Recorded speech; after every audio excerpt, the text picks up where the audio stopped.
जो है दिक्कत आती है। तो मैंने बाइक ले ली है, तो जो कि मैं सेल नहीं, वाइब्रेशन आता है, क्योंकि अनबेयरेबल इशू है। बट जब बाइक स्टॉल कर जाती है, तो इस वीडियो के टोटल 5 चैप्टर है जो आपको डिसीजन लेने में हेल्प करेंगे। पहला चैप्टर है परफॉर्मेंस, दूसरा चैप्टर है यहाँ पे इसके अर्गोनॉमिक्स, तीसरा चैप्टर है इसका कॉस्ट ऑफ ओनरशिप, चौथा चैप्टर है इसके अंदर जो एक्सेसरीज लगी हैं। सो इंजन रिफाइनमेंट की बात करते हैं। इंजन की अगर बात करें तो ये जो 400 सीसी का इंजन है, पर्टिकुलरली 398 सीसी का जो ये इंजन है ट्रायम की तरफ से, काफ़ी ज़्यादा रिफाइंड इंजन है। और कहीं पे भी मेरे को एक बार भी ऐसा नहीं लगा है कि इसके अंदर बहुत ज़्यादा वाइब्रेशन है या फिर इंजन कहीं लैग कर रहा है या फिर पावर की कहीं कमी मेरे को महसूस हो रही है। तो उस सब एस्पेक्ट के अंदर ये इंजन काफ़ी ज़्यादा प्योर हार्टेड मेरे को लगता है। प्लस अगला परफॉर्मेंस का जो एस्पेक्ट होता है उसे कहते हैं हम गियरिंग। मेरे लिए गियरिंग बहुत ज़्यादा इंपॉर्टेंट है।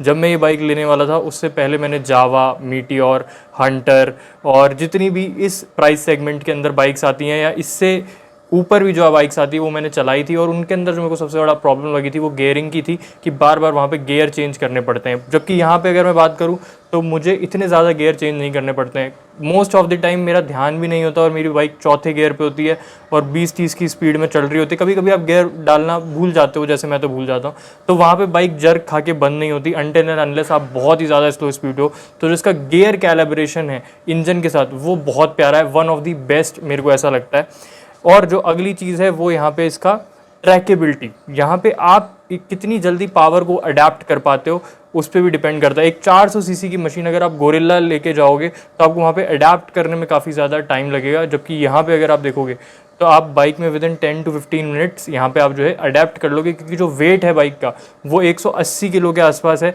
और 180 किलो बहुत ज़्यादा वेट नहीं होता कंपेरेटिवली। अगर आप देखोगे 400 सीसी बाइक से, तो यहाँ पे मनूवर करने में ये बाइक बहुत ज़्यादा आसान हो जाती है। सो अब बात कर लेते हैं अर्गोनॉमिक्स के बारे में। और अर्गोनॉमिक्स के लिए बात करने के लिए मुझे खड़ा होना पड़ेगा और अब यहाँ से शुरुआत होती है वीडियो की, जहाँ पे हम बाइक को भी दिखाएंगे और आपको इसके अर्गोनॉमिक्स समझाएंगे। तो जैसे ही आप सीट के ऊपर बैठेंगे काफ़ी ज़्यादा आपको जो है यहाँ पे कंफर्टेबल सीट लगने वाली है। और दूसरी जो चीज़ है वो यहाँ पे है इसकी पोजीशन।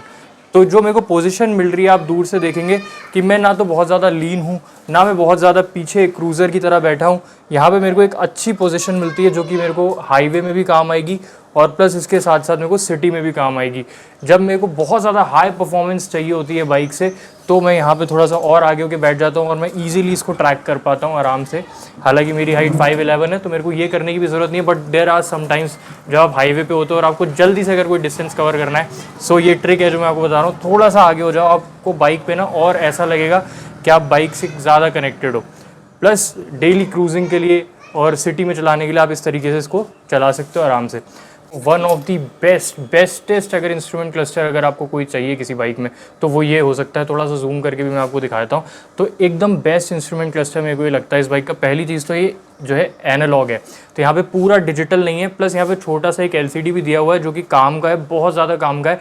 ये बाइक मैं लेने से पहले और अभी भी जो ये टाइम फ्रेम में मैंने इतनी सारी बाइक टेस्ट करी है, वन ऑफ द बेस्ट। एक तो एनालॉग प्लस डिजिटल का मिक्स है। और जो इसकी पोजीशन यहाँ पे दी हुई है, मैं एवरी टाइम बाइक चलाते टाइम जो है देख पाता हूँ कि मैं कौन से गियर के अंदर हूँ या फिर मेरी ट्रिप क्या चल रही है या फिर मेरे को ट्रैक्शन कंट्रोल ऑन करना है ऑफ करना है, मेरा माइलेज क्या है जो कि 25 का भी दिखा रहा है, यूजुअली 23 का आता है यहाँ पे।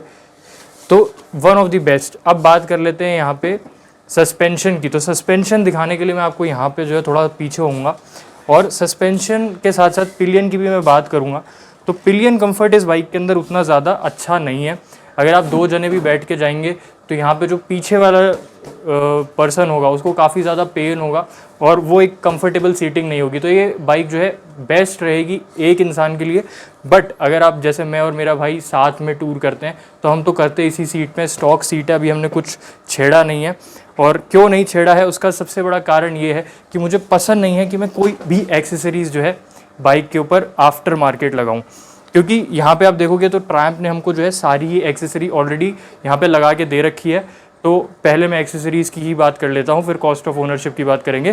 तो यहाँ पे आप देखेंगे तो साइड मिरर मिलेंगे आपको, प्लस यहीं पे इस कंपनी से स्टॉक हमको जो है रेडिएटर गार्ड देखने को मिल जाता है, जो कि मैंने बाहर से नहीं लगवाया क्योंकि अच्छा काम कर रहा है तो बाहर की ज़रूरत नहीं है।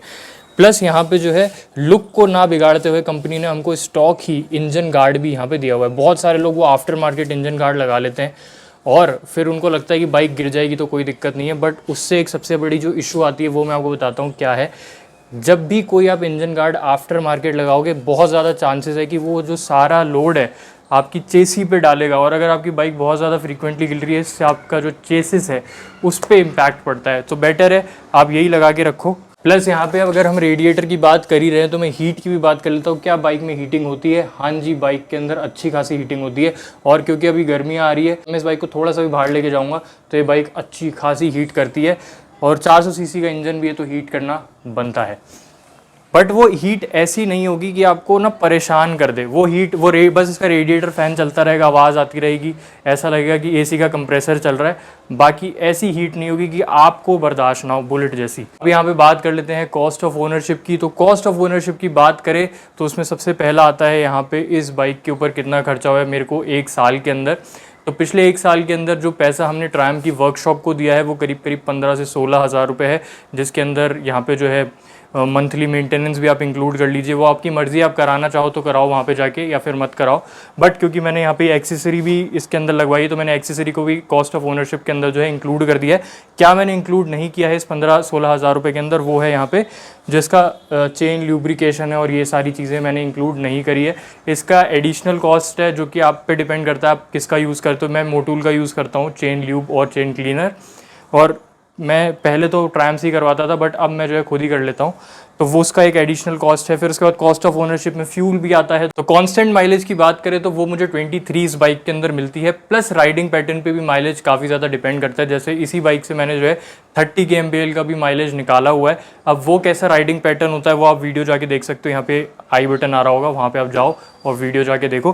प्लस अब यहाँ पे इस बाइक के साथ कुछ इश्यूज़ भी हैं, और वो उन इश्यूज़ को बात करने के लिए यहाँ पे मुझे बैठना ही पड़ेगा, क्योंकि इश्यूज़ काफ़ी सीरियस है। जो सबसे बड़ा इशू है इस बाइक का वो है इसका स्टॉलिंग इशू। स्टॉलिंग इशू की वजह से मैंने 3-4 वीडियो बना रखी है। बहुत सारे लोगों ने उन वीडियोस को देख के मैसेज करके अपनी बुकिंग भी कैंसिल करी है।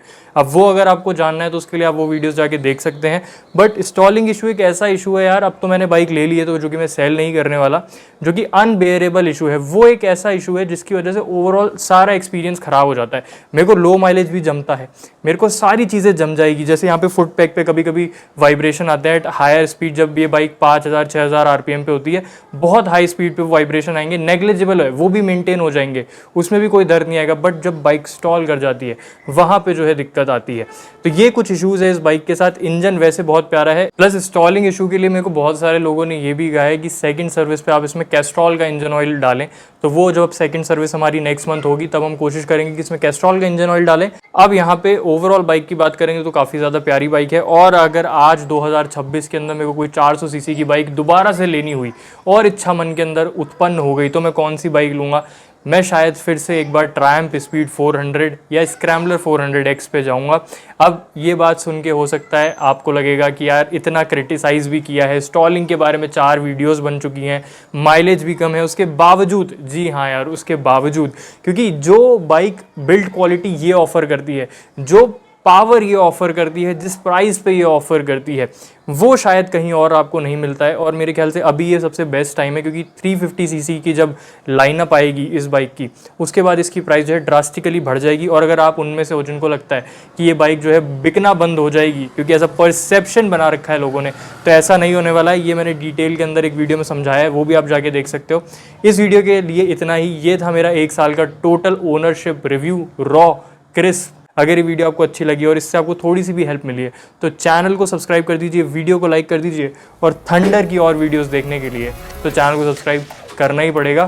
Thank you. इशू नहीं आया है while overtaking, while taking turns, या फिर ये सारी चीज़ें नहीं, टर्न्स की तो बात करते ही